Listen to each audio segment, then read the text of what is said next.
చేసింది పాపము. పాపంలో ఒక మాట ఉంది, దేవుడు చెప్పిన ఆజ్ఞను అతిక్రమించడమే పాపము. ఇది పాపం అన్నమాట. ఇదేంటి? ఈ టోపీ ఏంటి చెప్పాలి? ఈ హ్యాట్ ఏంటి? ఈ పాపాన్ని మనం దొంగతనం చేయడం, అబద్ధాలు ఆడటం, అమ్మ నాకు ఎదురు చెప్పడం చేయొద్దన్న మనం చెప్పి తెలిసిపోయి చెప్పాల్సిన అవసరం లేదు. ఓకే, అతిగా టీవీలు చూడడం, అతిగా ఫోన్లు చూడడం, చూడాలని చూడడం, పక్కన వాళ్ళు కొట్టడం, గెచ్చడం, గెలడం, ఇట్లాంటివన్నీ ఏ కేటగిరీలో వస్తాయి?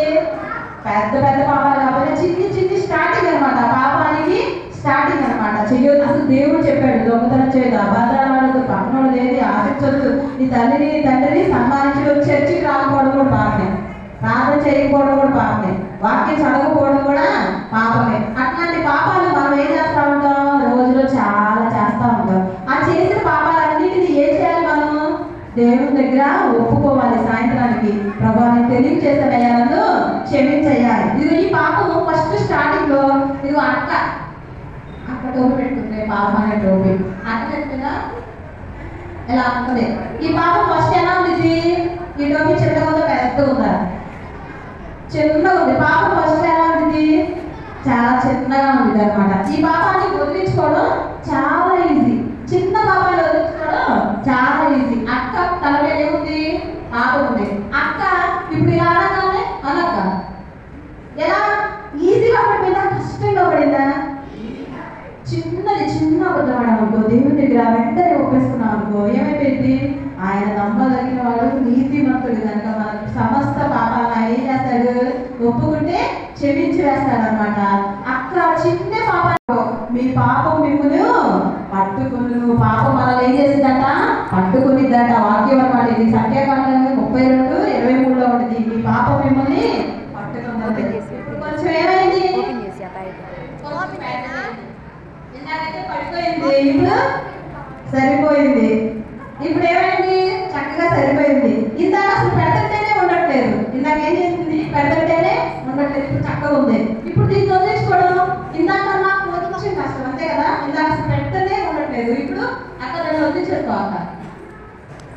ఇది కూడా కొంచెం దేవుని దగ్గర ఈజీగానే ఒప్పేస్తున్నాం. మన పాపాన్ని ఏం చేసుకోకూడదు? పెంచుకోకూడదు. మన పాపాన్ని ఏం చేసుకోకూడదు? పెంచుకోకూడదు. మనం ఒప్పుకోకుండా దేవుని దగ్గర అలాగే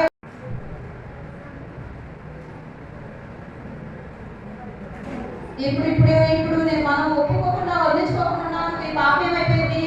కొంచెం ఇంకా పెద్దలేదు. ఇప్పుడు ఏమైంది? ఆజ్ఞ అతిక్రమమే పాపము. దేవుడు చెప్పిన ప్రతిదీ చెయ్యకపోవడమే పాపం అనమాట. ఈ పాపం మళ్ళీ అర్థాలు వచ్చేసింది. ఇప్పుడు ఏమైంది? ఇప్పుడు వదిలించుకోక ఇప్పుడు ఏమవుతుంది? కొంచెం కష్టంగా వదలను, నేను నిన్ను వదలను, నేను నిన్ను వదలను అంటుంది. మనం వదిలించుకోవాలనుకున్నా నువ్వు వదిలించుకోక ఎట్టాలంటే కష్టపడి తీవాలక్క వదిలించుకో. కష్టంగా పడిపోయింది, కష్టంగా పడిపోయింది. ఇట్లా మనం పాపం పెద్దది అవుతున్నప్పుడే మనం వదిలించుకోకుండా ఎప్పటికప్పుడు చేసిన పనులు మనం దేవుని దగ్గర చెప్పకుండా వదిలించుకోకుండా ఉన్నామనుకోండి, ఆ పాపం మనల్ని ఏమైపోతుంది? పెద్దదైపోతుంది అనమాట. ఇప్పుడు చూడండి ఎంత పెద్ద పాపం అయిపోయిందో. అసలు ఎంత పాపంలో మనం గెలిచారిపోయాం అనుకోండి, అది మనల్ని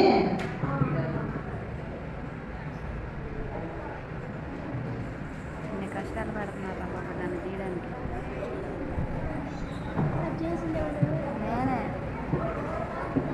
నేనే పాపం వల్ల వచ్చే జీతం ఏంటి చెప్పాలి? పాపం వల్ల వచ్చే జీతం ఏంటి? పాపం వల్ల వచ్చే జీతం చదవండి, మరణం. ఇప్పుడు పాపం పెద్దదైపోయి అసలు చెయ్యరాని మన అక్క వదిలించుకోక అసలు వదలట. పాపం ఏమైపోయింది? చిన్న కడుపున్నప్పుడు పడిపోయింది. ఇప్పుడు అక్కడ ఏం చేస్తుంది? వదలమే వదలంట. వదిలించుకో. ఇందాక ఎట్టంటే పడిపోయింది, ఎట్టంటే ఒక్క ఫ్రెండ్ అయితే వదిలించుకోవచ్చు. ఇద్దరు ఫ్రెండ్స్ అయితే 10 మంది ఫ్రెండ్స్ అనుకో, ఇక ఆళ్ళు వదిలించుకుని ఆళ్ళు వదలరు అనమాట. కాబట్టి మనం చెయ్యరాని పాపాలు అసలు చెయ్యకూడదు. చెడ్డ సమాసాలు వెళ్ళకూడదు, అబద్ధాలు ఆడకూడదు, దొంగతనాలు చెయ్యకూడదు. చేసిన వెంటనే దేవుని దగ్గర మనం ఏం చేయాలి? చిన్నగా ఉన్నప్పుడే తీసి పారేయాలన్నమాట. పెద్దదైపోయినాక నువ్వు వదులుతావన్నా అని వదలు. నీ హ్యాక్ చూసారు కదా, వదులుతామన్నా అన్నది వదలట్లేదు అన్నమాట. పిల్లలు మీరు కూడా అక్క మీ రోజు నుంచి ఏం చేసినా దేవుని దగ్గర తెలిసి చేసినా తెలియచేసినా ఒప్పేసుకుంటారు అక్క. ఇంత పెద్ద పాపం అయిపోయిందాక అది మరణానికి దాటిస్తున్నాక ఉంచుకోవాలక్క అని చెప్తారా? ఓకేనా? అది రెడీ. ఒకసారి ఉదయం పాడి పాడేసారి పాడి ఏం ఆడుకుందాం? ఏం ఆడే